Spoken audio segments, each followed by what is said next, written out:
Bonsoir à tous et bienvenue dans Gap Culture. Cette semaine, nous nous intéressons à une grotte sépulcrale, celle d'Irungu. Nous sommes à quelques kilomètres de la ville de Mouila, c'est dans l'Angouni au Gabon. Et donc cette grotte funéraire daterait de la période précoloniale. Pour en parler avec moi tout au long de notre émission, nous serons en compagnie donc de monsieur Richard Oslisli, qui est lui un géo-archéologue, mais également de madame Malonda Lumouamou, qui elle est scénographe, mais également graphiste. Merci de regarder notre émission. Nous débutons juste après ceci.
Comme nous vous l'annoncions, nous sommes donc en compagnie de notre premier invité, monsieur Richard Oslisli. Avec lui, nous allons donc parler et rentrer en profondeur dans cette grotte d'Irungu qui ne fait peut-être pas si fort que ça, mais on va le découvrir. Bonsoir monsieur Richard. Bonsoir. Bienvenue dans Gap Culture. On va s'intéresser à vos différentes recherches. On parle donc de cette fameuse grotte Irungu. Et là, on souhaiterait savoir comment est-ce que vous l'avez découverte et c'était approximativement autour de quelle année? Alors, cette grotte a été découverte pour la première fois, en fait, en 1992. On était dans la région de l'Angounié. C'est à 25 km de Mouila, en fait. Et là, on faisait une mission de paléontologie avec un paléontologue de renommée internationale qui s'appelle Martin Pickford. C'est lui qui a découvert Oriwin, l'un des ancêtres de l'homme à 5 millions d'années au Kenya. Et on cherchait des fossiles, et puis je suis tombé devant ce trou, mais je n'avais pas de matériel pour descendre dans la cavité. Je l'ai mesuré simplement avec une ficelle et également une pierre, et puis j'ai utilisé les coudées, et je me suis dit à peu près 23-25 mètres. Par après, en 2018, dans le cadre de l'étude d'impact environnemental de la concession d'Olam, parce que Olam au sud de Mouila développe de grandes concessions de grandes palmeraies, oui. Et c'est dans l'une de ces palmeraies, on a tout un réseau karstique de grottes, et dont la grotte d'Irungu. Et là, j'ai demandé à un ami spéléo de venir nous rejoindre dans cette expédition et d'amener son matériel pour pouvoir descendre dans la cavité. Alors quand il est descendu, au bout d'un certain moment, il me dit « Richard, c'est plein d'ossements, c'est plein de squelettes et plein d'objets. » Je lui dis « Tu me fais une superbe photo, deux photos, enfin plusieurs photos, et là, tu remontes, tu touches à rien, parce que quand on est devant un phénomène aussi exceptionnel, il faut préparer. C'est les choses telles qu'elles sont. Voilà, il faut travailler de manière méthodologique. Alors, après cela, j'ai présenté la première fois au ministre de l'époque de la Culture et de la Communication, c'était Mylène Bizet. J'ai présenté l'importance de cette grotte. C'est là qu'on a commencé à définir un process pour monter une exposition. On a été freiné, bien sûr, par le Covid, comme tout le monde. Et en 2019, on a fait la première mission sur le terrain, c'est une mission logistique. C'est-à-dire qu'il fallait définir tout le matériel qu'il fallait pour descendre. Alors là, j'ai fait appel à des cordistes pour voir les difficultés. Il fallait qu'on amène un groupe électrogène, il fallait qu'on amène un treuil, parce que les chercheurs qui allaient venir par après, il fallait qu'ils descendent dans le noir, et ce n'est pas des gens qui ont l'habitude de descendre. Et là, la deuxième mission, ça a été, comme c'est un dépôt d'ossements qui a été projeté par en haut, 25 mètres, et les corps étaient propulsés avec leurs objets, on arrivait en bas, c'est un véritable dépôt d'ossements et d'objets en fer. Donc en parlant de ces ossements, on parle d'ossements humains, ce serait environ une vingtaine d'ossements dispersés sur le sol avec de nombreux artefacts, que ce soit en fer mais également en cuivre. On se demande ces ossements dateraient de quel siècle? Alors, on a réussi à prendre des petits morceaux de fémur et on a fait des analyses par la méthode du radiocarbone, le carbone 14 qu'on appelle, et on a pu avoir une série de 10 dates. Alors la plus ancienne c'est 1280 et la plus récente 1420. Donc le gros des dates est entre 1300 et 1400. On est en plein 14e siècle. Oui. Une période florissante aussi du royaume Congo qui est tout proche, et on peut penser que cette enclave de savane faisait partie du royaume de Luango qui était rattaché au royaume Congo. D'accord, donc ça voudrait dire qu'à cette époque-là, on avait la possibilité de déplacer certaines personnes et de venir les enterrer là. Parce que c'est finalement une grotte funéraire. C'est une grotte funéraire, oui, une grotte qui a servi, donc grotte sépulcrale, qui a servi de cimetière à peu près 28 personnes, de rang très important, parce que si on divise 28 par 512 objets qu'on a récoltés sur place, ça fait à peu près une trentaine d'objets par individu. Ça veut dire que les personnes étaient très très importantes, avaient un rang social très haut. Selon vous, ils venaient à l'intérieur étant déjà morts ou on les enterrait vivants? Alors non, on ne les enterrait pas vivants. On sait qu'ils étaient morts grâce aux études anthropobiologiques qu'on a fait sur les ossements. Ils étaient déjà morts en amont, donc on les projetait, si vous voulez, par deux chatières, deux trous, et les corps tombaient. Et ils tombaient, bien sûr, c'est pas un trou à la verticale, il y a quelques petits étages, et on trouve des ossements au niveau 1, niveau 2, niveau 3, et ainsi de suite. Donc c'est un amoncellement d'ossements avec énormément d'objets métalliques en fer et en cuivre. Alors, une série de missions archéologiques ont été menées, mais également des fouilles. Aujourd'hui, qu'avez-vous exactement trouvé d'autres, et on est à combien de missions exactement? Alors là, on a fait 4 missions sur cette cavité. La première, c'était préparation logistique. La deuxième, c'était faire la 3 dimensions. Donc, pour appréhender une grotte de ce type-là, il fallait faire à tout prix de la 3 dimensions. C'est-à-dire qu'on a levé la grotte avec un scanner en 3 dimensions, avec une résolution de l'ordre de 5 mm, et après on a fait de la photogrammétrie de l'ordre du millimètre. Tout ça c'est couplé avec des logiciels qui des gigas et des gigas, pour arriver à un produit qu'on présentera bien sûr dans la grotte, dans l'exposition, le produit de réalité virtuelle. Oui. Et après cela, on a fait, la 3e mission a été consacrée à la prise des objets en fer. Donc chaque objet, en fonction des niveaux, on marquait, et tous ces objets bien sûr ont été catalogués, mesurés, identifiés et également photographiés. Et la toute dernière mission qui s'est faite juste après le Covid, en fait, juste avant le Covid, excusez-moi, c'est 2020. On a eu à 3 jours près, les chercheurs étaient bloqués au Gabon, parce que les frontières fermaient. Et là, ils ont pu travailler sur les ossements et ils ont pu définir le nombre d'individus minimum qui est de 28 personnes. Alors, à côté de 28 personnes, est-ce qu'on peut dire aujourd'hui qu'il y aurait d'autres individus à l'intérieur de cette grotte? Alors oui, on peut le dire en ce sens qu'on a un gros bouchon d'ossement qui est situé sur une faille très difficile d'accès. Il faudrait préparer une plateforme, la riveter dans les parois. Ça, c'est un travail qu'on fera pour plus tard, puis espérons qu'on aura des archéologues gabonais qui pourront aller faire ce travail, parce qu'il y a encore beaucoup à faire. Je pense qu'on devrait atteindre plus de 30 individus. Plus de 30 à l'intérieur. Et selon vous, pensez qu'à côté de cette grotte, y aurait-il d'autres grottes? Alors, dans la région, il y a énormément de grottes, et il y a une grotte qui m'a été signalée par un chasseur. Il me dit, il y a un grand trou et l'air souffle remonte. Et ça, c'est intéressant parce que quand l'air remonte comme ça veut dire qu'il y a un autre conduit et que c'est profond. C'est peut-être la deuxième grotte sépulcrale. Donc il faudra y retourner, c'est près du village de Nanga, après Mbadi, sur la route de Dendé. Alors, on a découvert approximativement cette grotte autour des années 1992, vous l'avez dit. Ne pensez-vous pas peut-être que d'autres personnes l'avaient déjà découverte et ne l'avaient pas simplement je pense on n'en a jamais parlé. Je pense que peut-être des chasseurs ont vu ce trou-là, parce qu'il y a quand même des porcs-épics qui vivent, c'est le monde des porcs-épics. Donc on peut penser que des chasseurs sont passés à côté, mais comme c'est un trou, bien souvent, quand c'est noir, les gens ont peur. Et je vois par exemple quand je travaille sur les grottes de la Sourville, les grottes sont à des clans. Et c'est pas n'importe qui rentre. On interdit aux enfants de rentrer parce qu'on leur fait peur. Mais bon, une grotte, c'est une grotte. Avec de la lumière, c'est pas dangereux. Moi-même, je jouais au petit poussé quand j'avais 10 ans dans ces grottes-là, mais ça, c'était en France.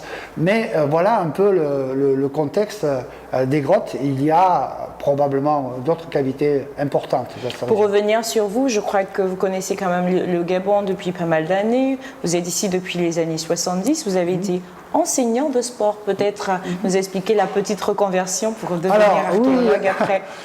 Avant de faire le professeur d'éducation physique, j'avais un doc d'histoire de l'art et d'archéologie, j'avais initié une licence, et puis les études étaient chères à l'époque, je me suis orienté vers le professeur d'éducation physique.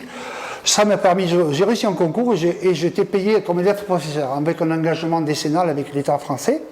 Et puis je suis arrivé en 77 ici, un prof de sport, il fait du contrôle continu, il n'a pas de copie à corriger. Et donc, il a assez de temps libre. Voilà, il y a beaucoup de temps libre. C'était juste après l'OUA de 76, et il y avait énormément de travaux, de collines à raser sur Libreville, et je commençais à me balader sur ces collines, et c'est là que je trouve de la poterie, je trouve des pierres taillées, et ainsi de suite. Je me dis, mais c'est pas possible, il y a beaucoup d'archéologie. Je vais à l'université, personne, pas d'archéologue.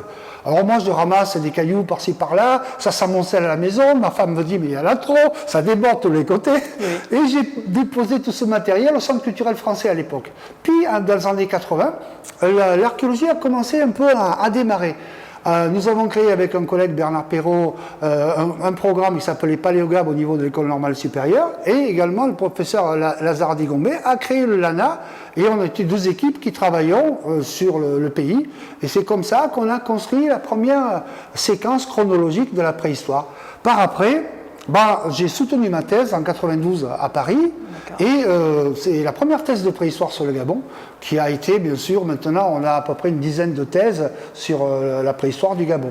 Voilà comment ça s'est passé. Puis bien sûr après, j'ai rattaché un institut, l'Institut de recherche pour le développement, qui m'a permis de travailler au Cameroun et au Gabon, où je suis encore actuellement à travers l'Agence des parcs nationaux. D'accord, très bien. On va revenir sur la grotte d'Irungu, et on a lu dans vos recherches que vous situez ces vestiges autour du XIVe siècle, et vous ajoutez également que l'absence des dents chez ces individus était probablement due à une pratique volontaire. En fait, on veut comprendre, est-ce que ce peuple s'arrachait les dents volontairement, et est-ce que vous pouvez nous en dire plus là-dessus? Alors, pour avancer dans l'ancienneté de cette grotte 14e siècle, donc on a utilisé la méthode du carbone 14 qui nous permet de donner une date à peu près exacte, au siècle près. Là, on sait qu'on a entre 1300 et 1400.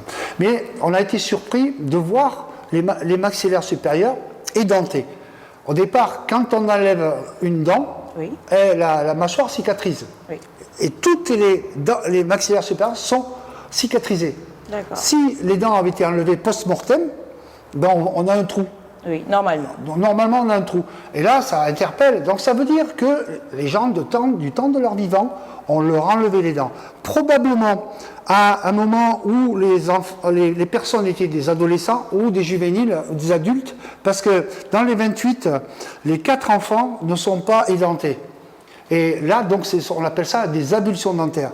Pour avoir des informations sur les abulsions dentaires, j'ai surtout travaillé sur les thèses faites par les dentistes. C'est eux qui vous apportent le plus d'informations sur les abulsions dentaires. Ça, c'est très intéressant. Et on s'est rendu compte qu'il y a encore des populations dans le Pacifique qui utilisent ce système d'abulsion dentaire. Pour les hommes et pour les femmes également? Oui, les deux. Également chez les Himba, en Namibie. Et là, tout dernièrement, en parcourant, justement, en faisant ma recherche sur les abulsions dentaires, j'ai découvert qu'à Soweto, les jeunes sud-africains s'enlevaient les dents aussi pour des critères de beauté. Alors, je veux bien critères de beauté, mais pour manger ou croquer un sandwich ou pour croquer un morceau de viande, ça va être difficile. Oui, ça va être même très difficile. Alors, dans vos recherches, vous parlez également de tests d'ADN qui auraient été effectués éventuellement sur ces personnes pour déterminer, on va dire, l'origine ethnique de ces différents individus. Où en sont les recherches aujourd'hui ? Alors, l'ADN est très important de nos jours, on le sait, on utilise de plus en plus l'ADN, qui est un moteur scientifique très très important pour nous. Alors, dans le cadre d'Irungu, on a prélevé une série de dents, des maxillaires supérieurs, les molaires du fond. Oui. C'est l'endroit où on a le plus d'ADN pour pouvoir arriver à un résultat. Pour le moment, l'ADN ancien, parce que ça, on a affaire à des personnages qui vivaient il y a 600 ans. Oui. L'ADN ancien, on a eu du mal dans la méthode, mais on a pu en sortir. Et pour le moment, 2 de ces ADN anciens nous permettent de dire que ces populations sont apparentées avec des populations d'Angola, d'RDC et pour certaines du Malawi. Donc, on voit très très bien que des populations sont venues depuis la partie de la RDC, sud-est de la RDC, et sont venues jusqu'au Gabon, au niveau d'Irungu. Sauf qu'à cette époque, il n'y avait pas de Gabon, c'était un grand royaume. Voilà, c'était le grand royaume de Congo. Donc ces gens se baladaient, mais ils se baladaient pourquoi? Parce que les paysages sont ouverts.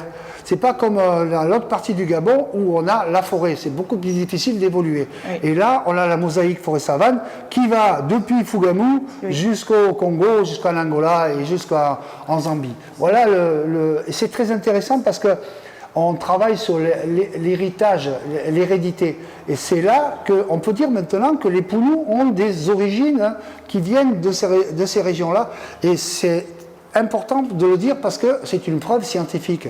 Oui, mais on va dire que vos recherches n'ont peut-être pas assez évolué à ce jour. Ah non, pas encore complètement, puisqu'on a une dizaine de nouveaux échantillons qui sont programmés. La technologie a quand même évolué, Monsieur Richard, ça prend du temps quand même. Oui, mais on peut dire que toutes ces populations viennent du sud et sont remontées parce que les paysages sont des paysages plus ou moins figés de mosaïque forêt-savane. Oui. Donc ça, c'est important. Et bon, maintenant, les gens sont établis dans la région, mais c'est intéressant d'avoir les origines de ces populations, d'où viennent-elles, comment sont-elles arrivées, et les tests génétiques sont très intéressants pour la connaissance de son propre héritage culturel.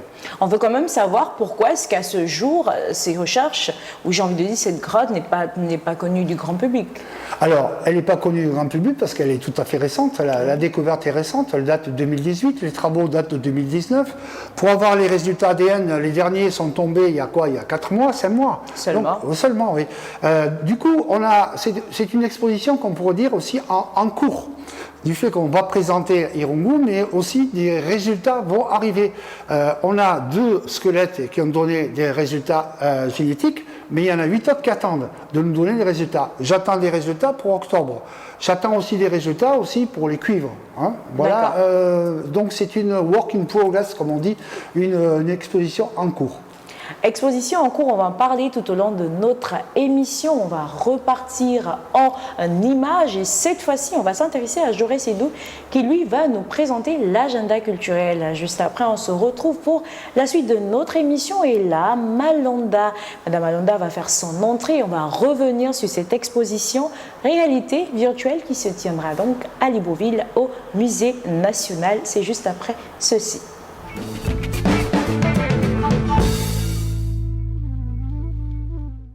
Oui, Nous sommes de plein pied dans l'agenda culturel et Jaurès Edo, lui, nous a rejoint. Jaurès, bonsoir. Bonsoir Jennifer. Alors avec vous, essentiellement, une panoplie d'informations aujourd'hui. Oui, il fallait forcément faire un tri, comme vous le savez. Lorsqu'on parle de la culture, il y a tellement d'activités qui ont été organisées, qui sont d'ailleurs organisées sur le plan national et même à l'international. Donc nous mettrons l'accent particulier sur 3 événements. Nous allons revenir sur un concept qui s'est déroulé du côté du nord du Gabon. On va s'intéresser au 7e art et également de l'audiovisuel, du numérique. Il y a plein de bonnes informations comme ça. On réserve à tous les téléspectateurs. On va commencer donc cette fois-ci par le Grand Nord. Oui, on fait un tour du côté du Septentrion. On va revenir sur ce festival culturel du Wellington. C'était un gros festival qui s'est déroulé les 19 et 22 août 2022. Il y a eu d'ailleurs la présence des acteurs culturels qui sont plus du tout à présenter sur le plan national. Il y a Madame Benga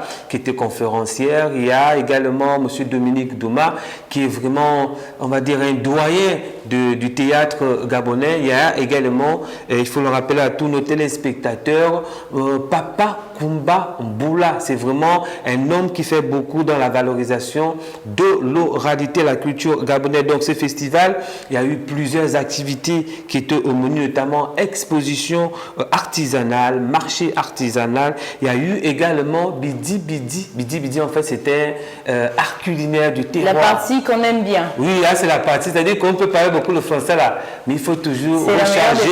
Il faut recharger les batteries, notamment la nourriture, la gastronomie du nord du Gabon, sans pourtant oublier comme ça les activités axées sur les conférences, débats. Il faut également nourrir l'esprit. Donc, il y a une thématique qui s'articulait autour de l'histoire de la ville d'OIM. Vraiment, ça a été des moments d'échange. Le festival a été organisé par qui? Ça a été organisé par l'association Guénou.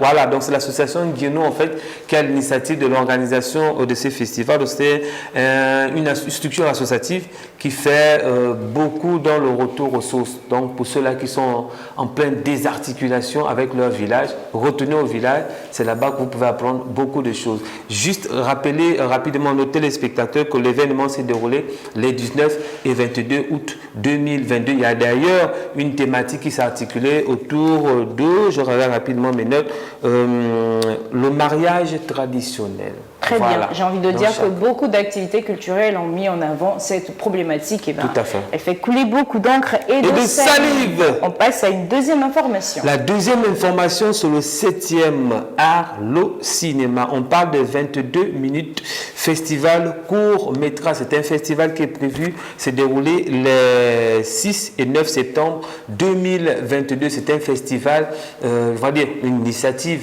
des jeunes Gabonais qui ont décidé comme ça, une fois de plus, de valoriser un temps soit peu cet art-là. Au menu de ce festival, soirées court-métrage gabonais, des conférences, débats, ateliers de formation, parce qu'il faut également outiller toutes les personnes qui sont derrière les caméras. C'est comme, on nous voit devant, mais il y a mon grand qui est derrière la caméra là.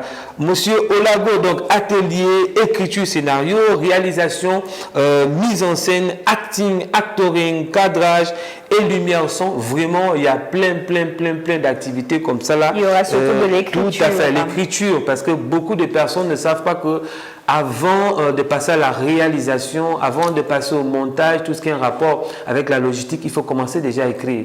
Et pour écrire, il y a toute une méthodologie, il y a une nomenclature véritablement à respecter. Donc, il y a des experts qui seront là pour former, pour outiller, pour permettre à tous ceux qui vont participer à ce gros festival de sortie de là, grand. Voilà. Très bien.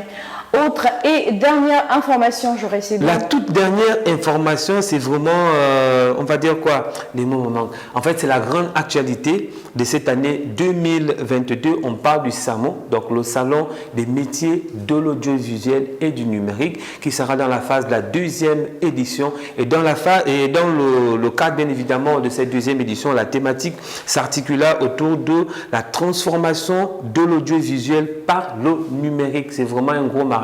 On parle d'audiovisuel, on parle de numérique. Tout aujourd'hui, c'est Facebook, c'est Instagram, c'est TikTok. Il y a beaucoup de plateformes qui existent, mais ces plateformes constituent déjà un moyen de la promotion, bien évidemment, on va dire des événements culturels. Voilà pourquoi on considère bien évidemment la télévision comme une industrie culturelle. Et lors de ce gros événement, ce salon-là, il y a plusieurs panélistes qui vont intervenir, des ateliers. Il y aura notamment au programme des ateliers de formation, notamment ateliers animation, TV, radio. Il y aura Régis Massimba, qui est le PCA, le président du conseil d'administration de l'IGIS, qui va intervenir. Il y a Serge Abessolo, qui n'est plus à présenter, qui est le DG de l'IGIS. Il y a Patricia Ochanga, épouse Ochangal, voilà.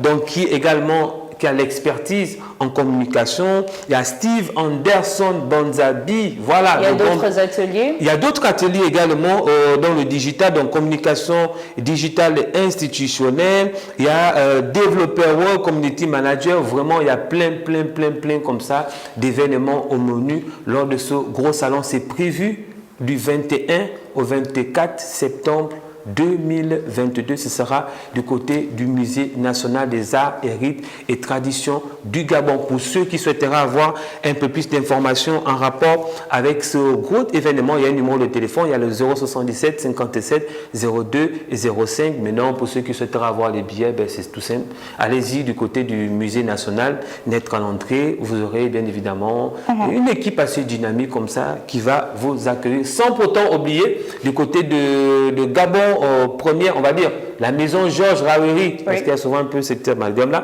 Georges Rawiri, il y a également une équipe qui est là, qui pourra... Un autre point de vente sur tout à fait, les un autre billets. point de vente. Voilà, c'est tout pour notre agenda culturel. Merci Joël, c'est en complément d'information pour le Salon des métiers de l'audiovisuel et du numérique. On retient que c'est essentiellement des webinaires, à côté des ateliers de formation. Il y aura également des conférences débats, un grand talk qui sera animé par des professionnels du domaine. Vous êtes un amateur, un passionné dans le numérique, mais également un professionnel. Faites le déplacement. Ce sera du 21 au 24 septembre 2022 du côté donc du Musée national. On termine avec cette note triste dans notre agenda culturel. Et lui, c'est Maître Aubin qui, lui, nous a quittés. Il a participé dans une de nos premières émissions sur Gap Culture. Il n'est plus, voilà, donc condoléances à toute la famille. Avec lui, nous avons longuement parlé de la pierre de Bigou. Les images peuvent donc défiler. Maître Aubin, merci pour tout ce que vous nous avez apporté, non seulement pour cette émission, mais surtout pour tous ces jeunes que vous avez encadrés à l'École nationale d'art du Gabon, l'ENAM. Merci donc, Jaurès Sédou. La chronique agenda culturel se referme. Tout à fait. J'espère que vous connaissez Langounié, donc c'est une province du Gabon. Bien évidemment. Vous êtes déjà rendu sur place, à quelques kilomètres de la ville de Mouila? Non, mais d'ici peu, je vais prendre des petites vacances et je ferai un tour de côté de la province d'Angounié. Alors moi, je vais rejoindre mes invités. Avec eux, on va continuer notre échange. On s'intéresse donc à la grotte d'Irungu. C'est une grotte funéraire, il y a tellement de choses à dire sur cela. Je ne vous en dis pas plus, moi je vais rejoindre mes invités. À tout de suite, merci.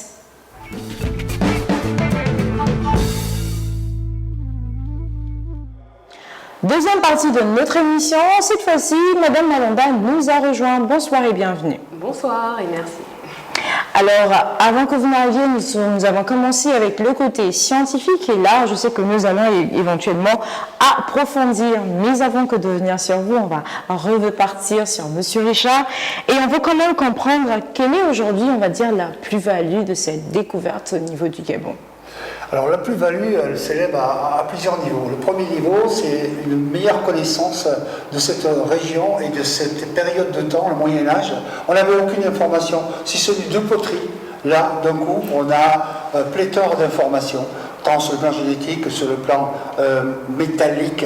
Et le nombre d'objets, ça va nous permettre vraiment de reconstituer une période où les hommes travaillaient le fer, travaillaient le cuivre, maîtrisaient dans le contexte du Royaume Congo. Une plus-value aussi très importante, c'est que autant on a les pyramides, là on a la première grotte sépulcrale en Afrique. La première des premières, Oui. le Gabon a beaucoup de premières, mais là on a une première. Ça pour moi c'est une plus-value importante. En Afrique, on a quand même eu des tombeaux en Égypte, hein, des pyramides. Il y a l'Afrique subsaharienne dans laquelle le Gabon en fait partie. Tout ce qui est civilisation égyptienne, c'est un peu à part. Mais il est vrai, bien sûr, qu'on a les grands tombeaux, les pharaons, les pyramides, les temples de Luxor. Mais ici, on a une adaptation de l'homme à l'environnement. Là, on n'avait pas de pyramide, mais il y avait une belle grotte, la grotte d'Irungu. On l'a utilisée comme une grotte sépulcrale. Et c'est l'unique grotte actuellement qui amalgame 28 squelettes avec autant d'objets, si ce n'est 612 objets. Très bien. Alors, quel a été, j'ai envie de dire, votre rapport, vous, Madame Malanda, pour la mise en scène? Parce que là, nous sommes dans une salle que vous avez décorée, pour ne pas dire dessinée. Expliquez-nous un tout petit peu comment est-ce que vous avez fait. Alors, je me suis occupée de la scénographie et du graphisme. Très bien. La différence entre les deux, donc la scénographie, c'est tout ce qui est aménagement des espaces, donc chaque place pour chaque objet, la couleur, l'ambiance générale, on va dire, qu'on veut donner au public pour l'accueillir dans une thématique. Donc la thématique, c'est de l'ombre à la lumière, Oui. d'où vous verrez l'évolution colorée entre chaque pièce pour amener chaque étape un nouvel espace, une nouvelle ambiance, mais aussi une évolution de l'ombre, un peu plus, des couleurs sombres vers des couleurs plus claires au fur et à mesure, donc du noir au blanc. Et le graphisme, c'est tout le traitement des textes, l'amener aussi de manière accessible au public, donc avec des visuels particuliers, plus explicatifs, parce que cette exposition, il faut bien le rappeler, il y a le côté scientifique, donc vraiment pédagogique, le rapport avec l'histoire et tout ce qui a été découvert aussi avec les moyens techniques. Donc, c'est tout, voilà, mon travail a mené un peu à mettre en forme ce côté scientifique vers quelque chose d'accessible visuellement pour le public. Alors, combien d'étapes seraient donc prévues pour cette exposition? Alors, il y a 3 grandes étapes. D'accord. Parce qu'il y a la grotte oubliée, qui est la partie justement dans l'ombre, avec toutes les découvertes de chaque grotte du Gabon, jusqu'à progressivement la grotte qui a fait évoluer un crocodile orange en fait, parce que c'est par le fait qu'il soit enfermé dans la grotte que le crocodile a changé de couleur. Ah bon? Oui. D'accord. Et ça, dans l'exposition, vous aurez toutes les indications, toutes les explications. Et ensuite, on découvre les différentes étapes de recherche des expéditions d'Irungu. Puis on arrive à la grotte révélée, donc de l'ombre vers la lumière. Très bien. Puis la grotte interprétée, qui est donc l'analyse scientifique, toutes les interprétations qu'il y a eu par rapport aux objets qui ont été découverts dans la grotte.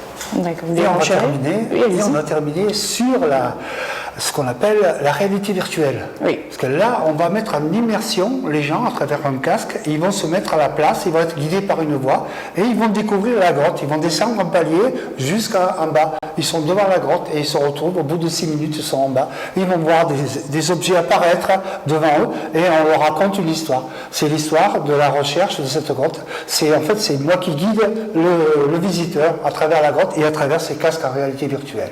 Très bien. Alors, on a également constaté que dans plusieurs de vos salles, enfin, dans plusieurs de ces salles, on constate qu'il y a des objets d'Irungu. On parle de ces 500 objets, mais on a également, vous avez essayé de jumeler, on a des objets du musée qui datent presque, on va dire approximativement de 100 ans. Voilà, on a 400 ans, on a 600 ans, on a 100 ans.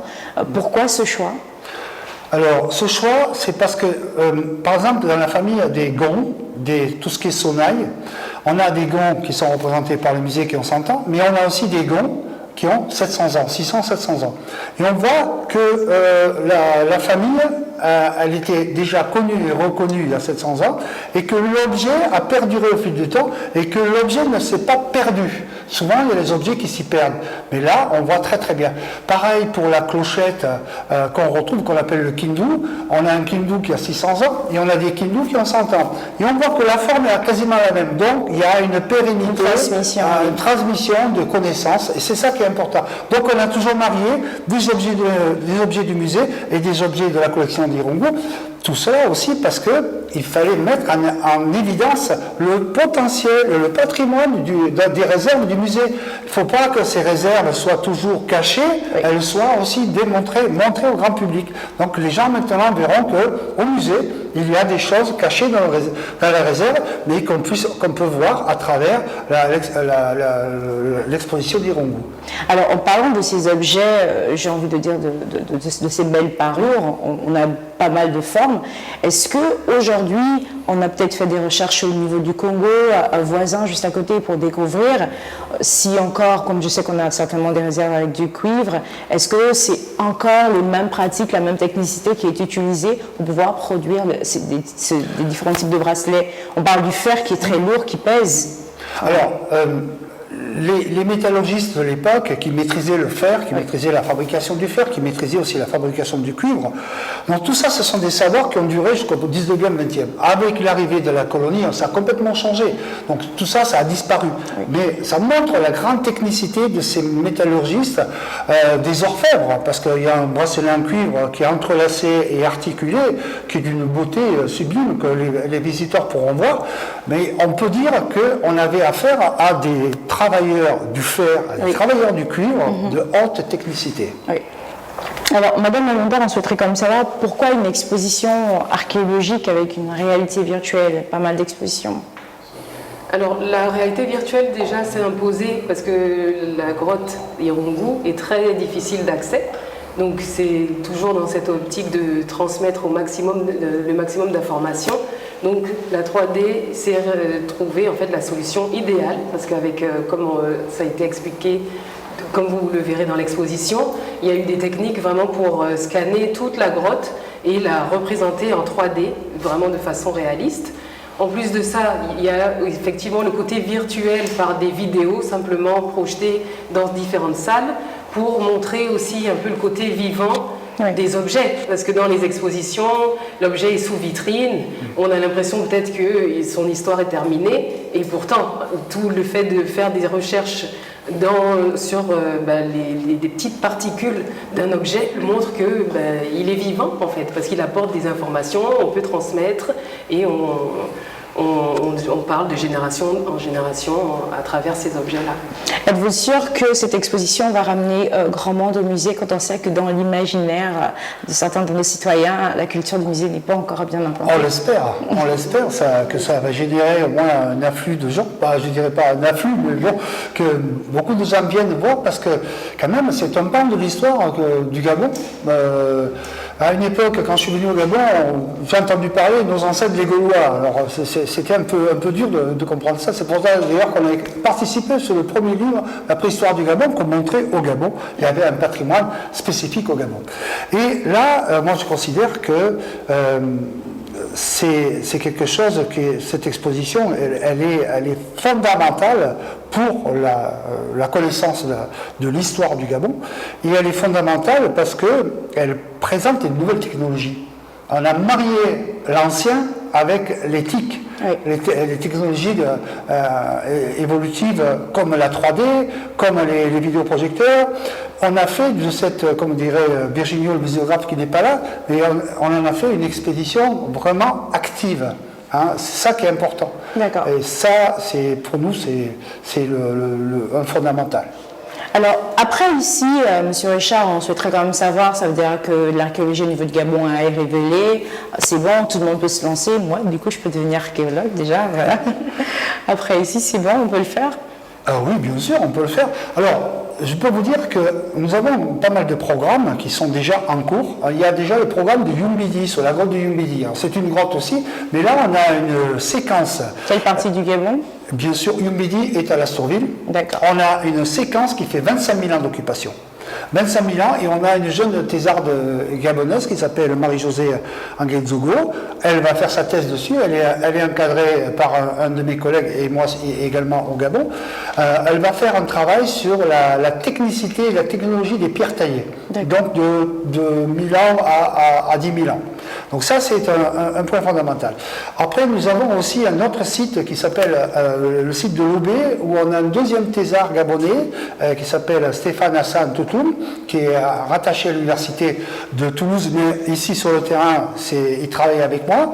Donc là, il travaille sur les populations de l'âge du fer, et on a reçu la première datation carbone 14, c'est 2e, 3e siècle après Jésus-Christ. C'est encore sous les concessions d'Olam, du côté d'Awala. Et là, on est encore aidé logistiquement par le groupe Olam. Et après, la cerise sur le gâteau, c'est la découverte que nous avons réussi à dater par des méthodes assez compliquées, beryllium, je ne rentrerai pas dans les détails, moi-même, ce n'est pas mon domaine, mais je peux vous dire que la présence de l'homme au Gabon, c'était il y a 700 000 ans. Ah oui. Et probablement beaucoup plus ancien, on va passer aux millions d'années. Et ça, c'est dans le site du patrimoine mondial de la Lopé, dans la région d'Outumbi, où on a des pierres taillées qui ont été datées de 700 000 ans. Très bien. Donc ça, pour moi, c'est les fondamentaux. Bien sûr, il y a toute une série encore de programmes. Il y a un autre programme qui va se développer sur le site de Maboué 5, avec les financements de l'UNESCO, sur le patrimoine mondial de l'Alopé, parce que c'est là où il y a le plus grand nombre de sites archéologiques. L'Alopé, c'est un véritable château de sites archéologiques. Il y en a partout. D'accord. Vous marchez sur des pierres taillées, tellement il faut faire attention. Alors, l'Alopé, c'est ma première thèse. Ça a été la thèse aussi d'Alain Soko, qui est enseignant à l'université Omar Bongo.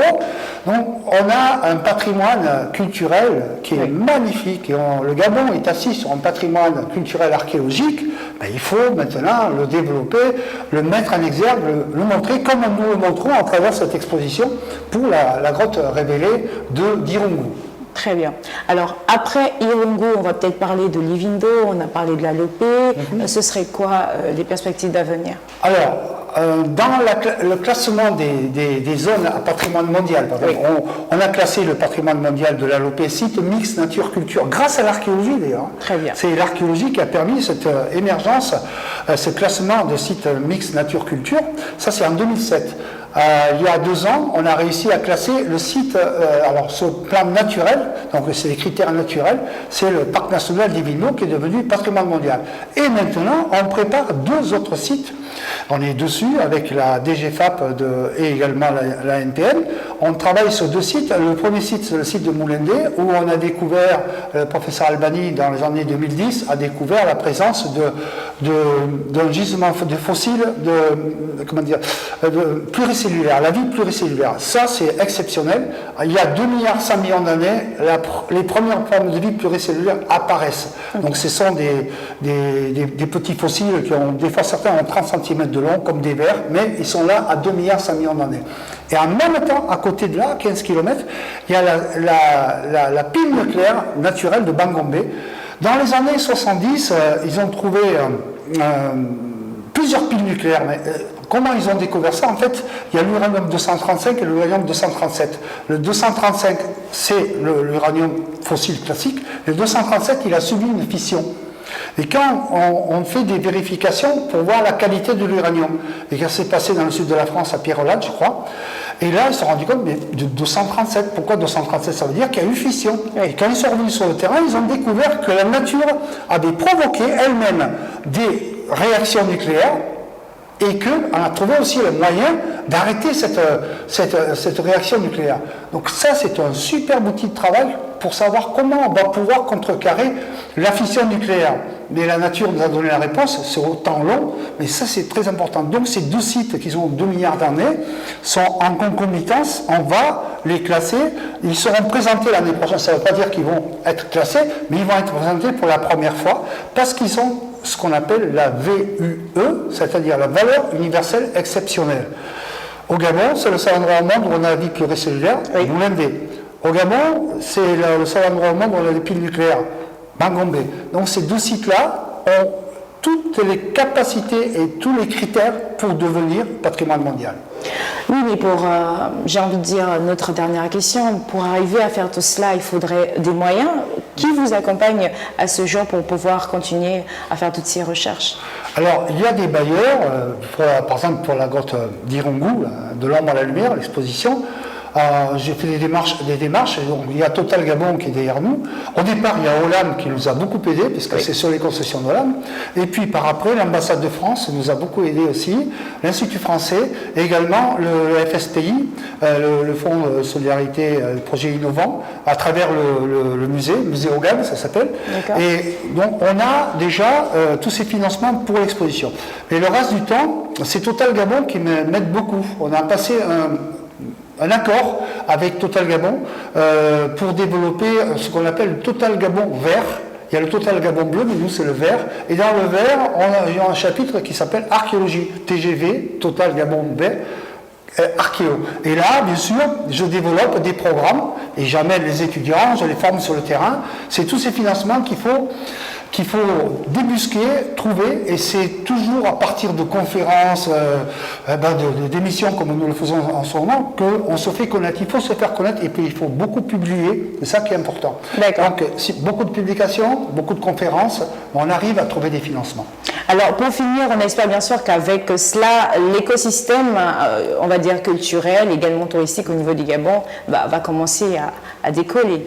Eh bien, on espère que ça va décoller, ne serait-ce que cette exposition qui est attrayante et très intéressante. Donc, les gens, quand ils vont arriver à la réalité virtuelle, je peux vous dire, ça va faire du blabla, ça va faire de la communication, et il y a beaucoup de gens qui vont venir rien que pour la réalité virtuelle. Super. Parce qu'on a fait ça, on a fait un petit Irungu avec la nuit de la science, enfin la semaine de la science au Centre culturel français avant le Covid, et ça avait marché feu de Dieu.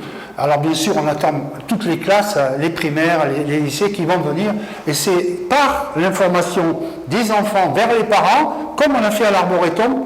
Au départ, à l'Arboretum de Rapanda Walker, il y avait très peu de Gabonais qui venaient. Maintenant, c'est la rançon du succès. C'est beaucoup de Gabonais qui viennent. On veut toucher plus de personnes au-delà du Gabon. C'est ce qu'on veut. Voilà, et c'est ce qu'on va faire avec cette exposition. Les enfants vont transmettre l'information aux parents, et puis, de toute façon, l'exposition sera gratuite pour toutes les personnes en deçà de 25 ans. Donc c'est intéressant. Puis je ne sais pas, il n'y a même pas de tarif qui a été proposé. Non, je crois que ce sera gratuit. Moi j'espère que ce sera gratuit pour tout le monde, parce que le côté gratuit sera le côté attrayant, et le côté attrayant, ce sera beaucoup de monde qui viendront voir cette belle exposition dans un écrin qu'on appelle le Musée national. Merci d'avoir répondu à nos questions, M. Richard, et également Mme Malonda. On vous invite dès à présent à faire le déplacement du côté du Musée national pour découvrir cette belle exposition de l'ombre à la lumière. Notre émission est à présent au terminé. On vous laisse en compagnie de ces quelques images. On se donne rendez-vous dans exactement 15 jours, même chaîne, même heure. Surtout, n'oubliez pas de continuer à valoriser la culture gabonaise où que vous soyez. C'est véritablement important. Merci d'avoir été des nôtres. À très bientôt.